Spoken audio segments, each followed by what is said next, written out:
Hello, I'm Tom Lenz Nyback. Let me straighten this out just a little bit for you here. It's day 184 of 365 days towards racial change, and glad that you're keeping up with the program. Are you doing it every day, or do you just save up, for a couple days, or are you just looking for the titles that interest you? Because there's not much visual stuff going on yet. Maybe next year I'll interject some bells and whistles to keep you visually interested. I'm more my personal thing is just getting the information out there. Want you to be able to close your eyes and still catch what I'm saying without graphics and stuff. That'll come later, I'm sure. So listen, what are we doing here? We're talking about black issues in America with a history, economics, politics, health. I should talk, maybe interject more health in there. But we're covering every aspect of human existence, but we're talking about the disadvantage that comes from having a specific skin color. I wonder if I'd have the same fire, if I was white, but really understood these issues. We're going to kind of look at some of that in today. We're still in Uncle Tom's Cabin, put our leadership series on hold for a minute. We're having a holiday. I need a holiday too, huh? So 4th of July is around, and I'm sure there's a lot of distractions, so I'm probably not getting a whole lot of attention anyway. But what would my demeanor, my philosophy be if I were white? I think that's what we're going through here in Uncle Tom's Cabin, especially in this chapter 19 of Harriet Beecher Stowe's phenomenal work. We'll get to that in a moment. I want to tell you first off, what's my two main thoughts? The mind of America and financial literacy. As far as the mind of America, does the black mind still have a slavery demeanor to it? And I've defined that many times in the past. I just want to rush through. There's a lot of stuff I want to hit today. And flip side of the same coin, mind of America, does the white mind, privilege, power, expectation of favor in this system prevail and perpetuate itself? Listen, the American system was created by European whites for European whites. It's administered by whites. They got the rules. They're making policies, all this stuff. We got to get with that. And I've been trying to think harder lately on how to leverage some of this wealth of power, influence that the white institution has, not just in this country, but in the world. Second, for financial literacy among black folks, listen, we can talk here, make videos, hand out pamphlets, go to church, make communities, commune with one another, create holidays. August 10th is coming up.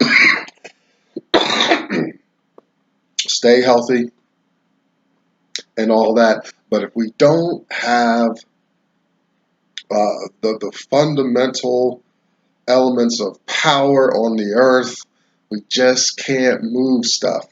We can have a great faith in God and all that, but God made us stewards, and God gave us minds and bodies, and where we can bring these things to bear and to show some maturity and growth in the world. Very important.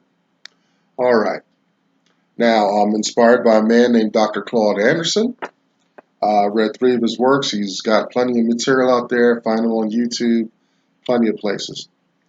Black History Reader, 101 Questions You Never Thought to Ask. Black Labor, White Wealth, Search for Power and Economic Justice. This is the book we're using to go through our leadership series. We're going to pick up on this after the 4th. And Dr. Anderson's National Plan to Empower Black America, Powernomics. You can find Dr. Anderson at powernomics.com. Behind me, you'll see the hashtag #US2Symbol. You'll find black women, women of color, minorities, immigrants, and all this stuff. But black women, I want to just focus on mainly supporting one another, supporting one another in their issues. You can check out Black Enough, BLAGGENUF, for kind of a black Facebook experience. It's the World Wide Web. If you can't find your flavor, your voice, your community here, then do what I did, start your own. Um, and also, like I said, we're in Uncle Tom's Cabin today, but I want you to get this book, Uncle Tom's Cabin, because we reference this. We're doing weekly now. I'm trying to rev this up a little bit because we're getting into some very dense aspects of slave life. Harriet Beecher Stowe, she's on a roll, and she's really hitting some points that we just don't want to run over, as though we're like at a big smorgasbord or a big buffet, picking out what we like and just moving down the line. Some of the elements on the menu are important for us to chew on and digest and take our time with. There are many courses to this meal, this offering we have here, and I want to give her respect. And there's now that I reflect, I would go back and really dissect this. But this is a pretty big book. I talk to people. Um, I have time at work where I can sit and write and meditate on these things. And when people see the book, they're like, this is black and white.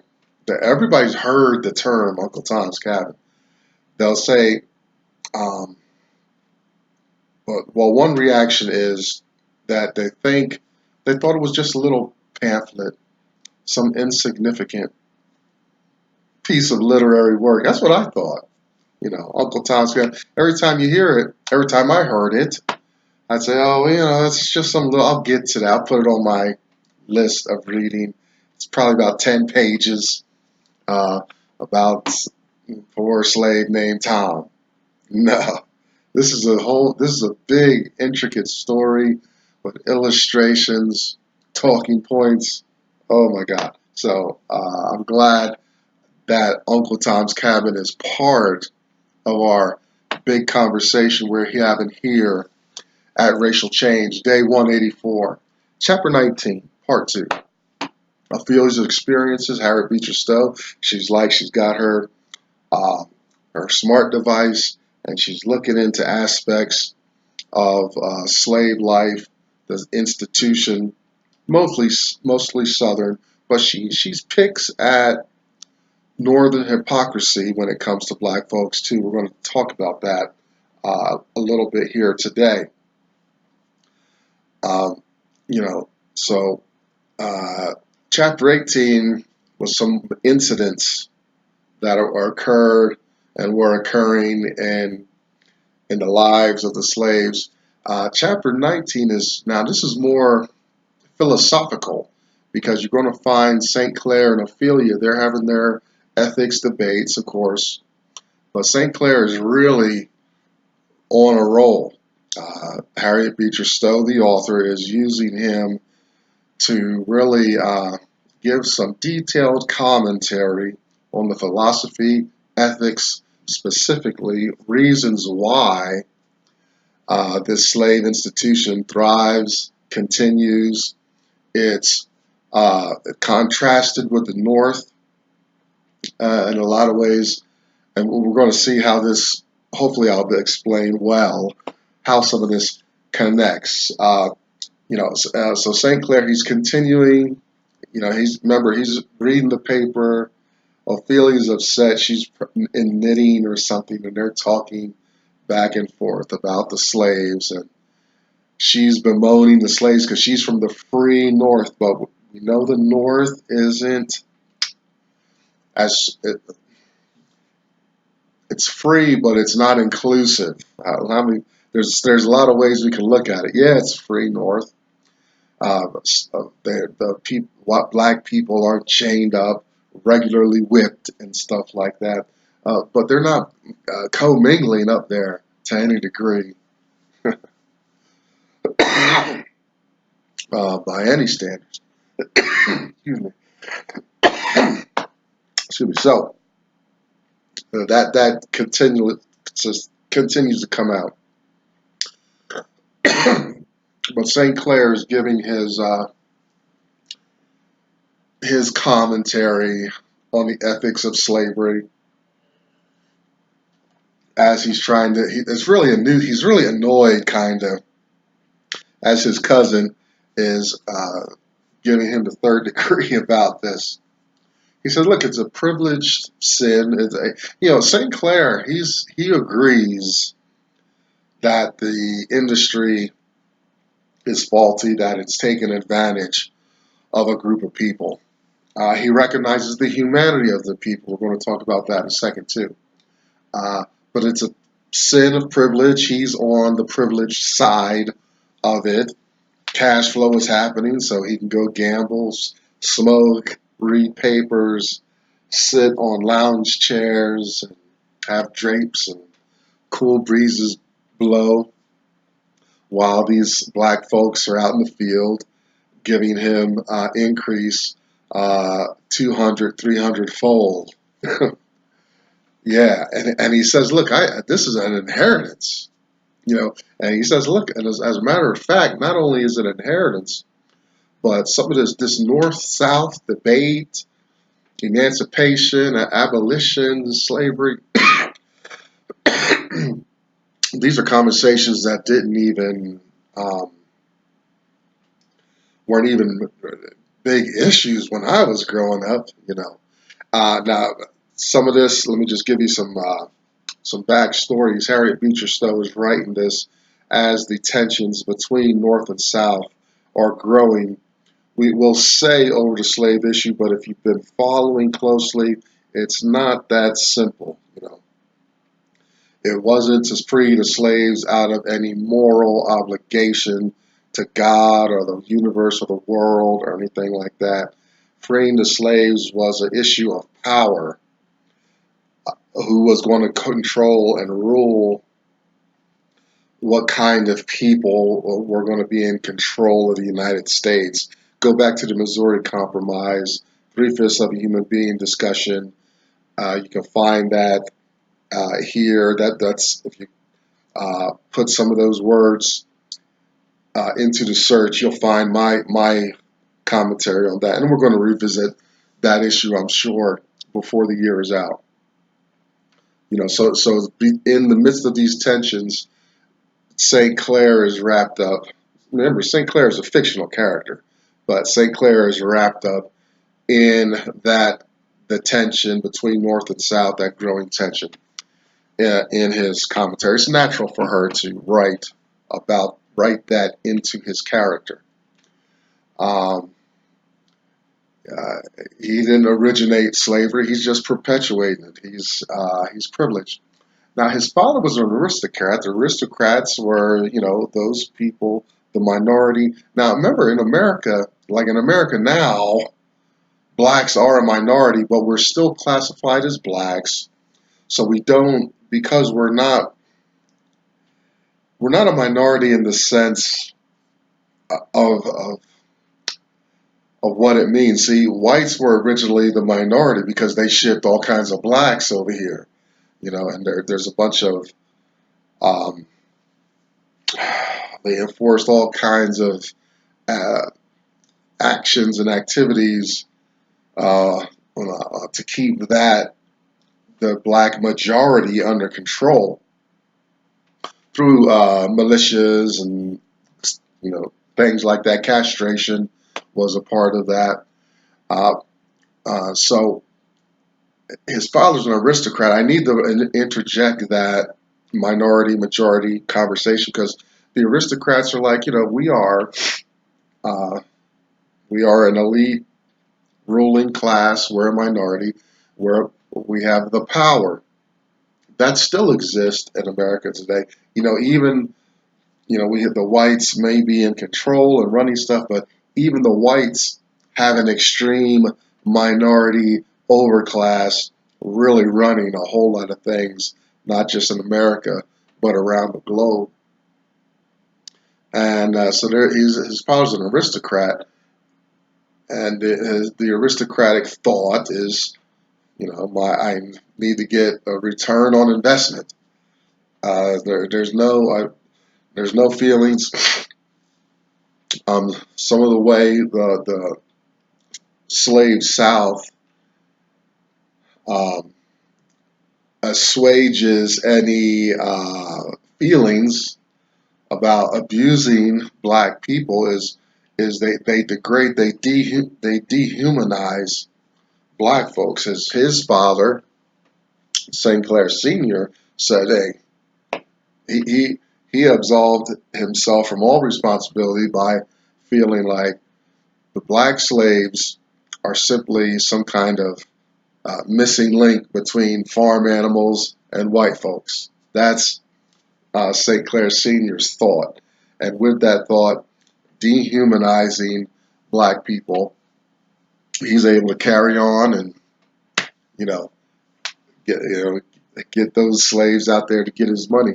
His father hires a slave, plantation overseer. Every plantation had one. It's your manager at work if you're blue collar. That man or woman who's you know I got it at my work too. That it's a guy. He's always asking you stupid questions. You're already in the process of fixing something or getting something done, and he's on the microphone already. Is that done yet? Who's on that? You know, that's the plantation overseer. But he's got a whip, a gun, and a lot of devices he can use to encourage his workforce. His name is Stubbs, and Stubbs is a rugged guy, and he's listed, he's described in the text as being trained for this. I spent basic training in the military, and they're men and women trained to motivate the troops to learn the weapons, how to march, make the bed, and stuff like that. And yeah, they're hard, and their hat is straight, and it's everything is and you gotta yell, and you gotta perform. These men and women are trained to motivate, to mold that recruit to the beginnings of a fighting machine, right? So Stubbs had some specific training to be who he is, who he was, and he was hard on the slaves. And the slaves would come to St. Clair and St. Clair's mother to intercede. And what happened? It was gumming up the works. Stubbs was losing his power and authority over the field slaves, and Stubbs went to St. Clair Sr. St. Clair Sr. said, hands off Stubbs, leave Stubbs alone. So St. Clair's mother takes him under the wing, and she encourages him to recognize humanity, the humanity in people and all that. Now, St. Clair has a brother named Alfred. Alfred isn't part of that feel good humanity in everyone and stuff like that, spirituality. Alfred's like his father, the aristocratic idea where the minority uses power to control and coerce the majority. Yeah, and we it may not be in that same racial argument numerically, but it's definitely economically apparent in America how that concentration of wealth in the hands of few and everything else is diluted across the masses financially, economically. So that's the dynamic, and it's important discussion as far as the context of the text, because St. Clair is just showing why he's soft, why he allows the slaves to have free run, where Mr. Adolph is wearing his clothes. Dinah puts the rolling pin under the bed. He's like, as long as things are getting done, we got cash flow. I can smoke, gamble, run around. and all night. Um, and my wife is okay. She's high maintenance, but that's taken care of. He's cool. That's part of his justification for that. He contrasts the fathers, Ophelia's father in the north, his father in the south, but he's saying, it's the same hypocrisy uh, in essence. This democratic north with its free black people and all that, what's the state of black people in the north really? We talked at the top of the post about, they're free, but they're still economically disadvantaged. They're not getting the same opportunities and privileges of the white community. They're still segregated in a sense, and I'm not advocating desegregation, but St. Clare he's scratching, he's poking at the hypocrisy in the North that yeah, they're free and all that, but they're still in a welfare state, and there were short black enterprises that thrived and kind of came to fruition in the North, but it's not the common experience across the board. It's not this idea of this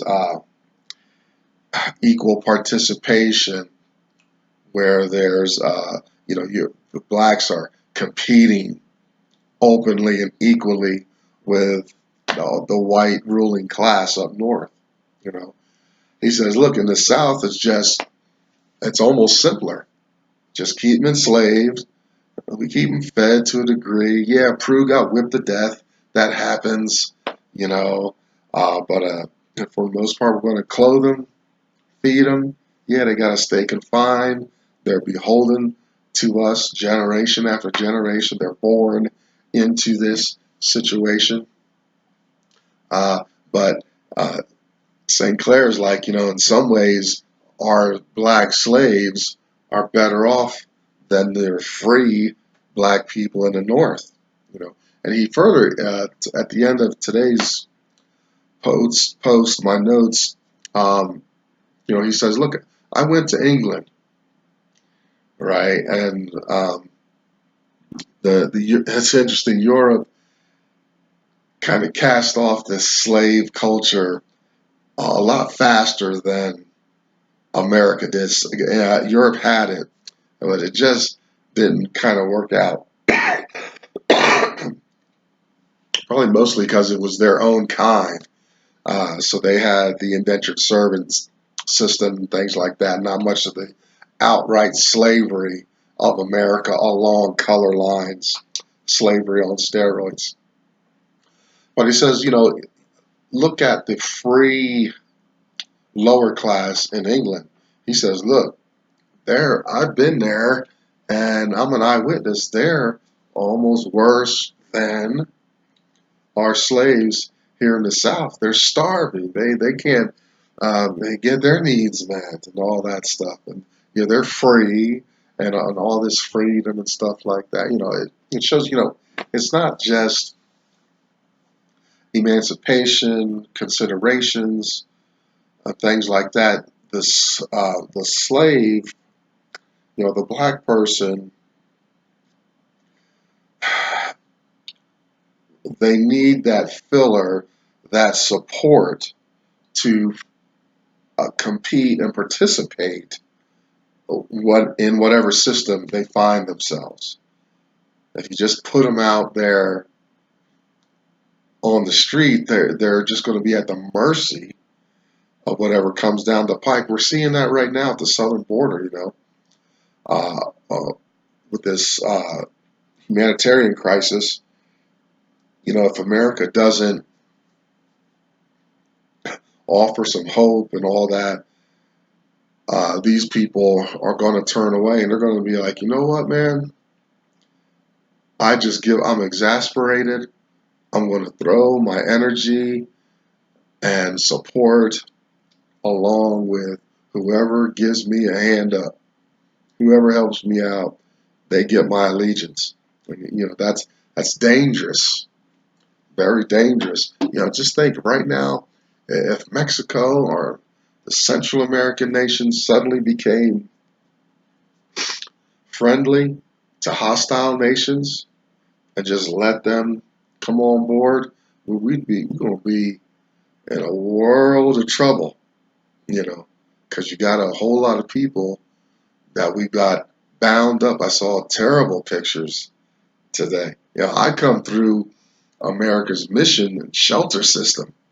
You know, that's pretty bad. I've not been incarcerated long term or anything like that, but what we're seeing, these people almost stacked up like cordwood, like slaves almost jammed in. No entertainment, poor hygiene. Yeah, you're like they're holding on, but America needs to get off the dime, so to speak, to or else you're going to have you got, there's hundreds of thousands of people down there. That's a big mob to look at. So that's some of St. Clare's argument. You can't just put people out. Now St. Clare's like, look, listen to some of the things he says about slavery. He knows this, right? Now his brother and father don't care. They're going to justify away any humanity of the black person. But listen what St. Clare says. He says, tell me that any man living wants to work all his days from day dawn till dark under the constant eye of a master without the power of putting forth one irresponsible volition. So downtime, free time, on the same, he's on the same dreary, monotonous, unchanging toil, all for two pairs of pantaloons, two pair of pants, and a pair of shoes every year. It goes on and on. But he's like, look, I know these people don't want to be jammed up like this, but this slave South is this kind of welfare that we provide, even though there's rape, coercion, beatings, beating to death, castrations, burnings alive, lynchings. It's still, he says, he believes it's better than setting them out on their own to starve and fend for themselves with no foothold in the land. You know, there's so many reasons why I could tell you slavery is still alive and thriving in the earth. He's talking about, he doesn't use the term, but a term I'm starting to use more is self-determination. He's saying he knows these people are not determining their own pathway in life. It's being coerced, and their time and energy is being stolen from them to serve me. And that's how I feel. My time and energy is being leached off. You know, I can make a choice not to participate in that system, but to do that is to cut myself off from the means of sustainable means to be competitive. My other choice is to compromise and do a dance with the system where at least periodically I can let my hair down. I'm back into music again, and got my own space for another year, as long as I continue to engage the system properly. Um, in all this argument, Ophelia comes to terms with her position. She's starting to scratch her head and think about her free north and all that. So she's starting to feel some kind of way about that. Um, Let me finish with this. The core of slavery. Ophelia is going to get redeemed. I read ahead. I'm not giving you much of spoiler alert. But Ophelia is going to be redeemed in a special way. Here's the core of slavery. You know, he says, let me see. This is Miss Ophelia talking. She says he is as much at the will of his employer as if he were sold to him. The slave owner can whip this refractory slave to death. The capitalist can starve him to death. As to family security, it's hard to say which is the worst, to have one's children sold or see them starve to death at home. I'm sorry, that is St. Clare talking. That's the core of slavery, being sold out. And it's on both sides, whether it's the capitalist starvation for the free man who wants to self-determine and be free, or it's the death of the slave at the hands of the white institution. Both are equally culpable in the disadvantage of black people in America.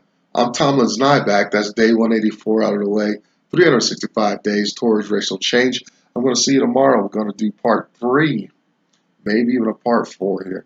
I think 3 parts will do it for this chapter. Excited to see what the future holds. See you tomorrow.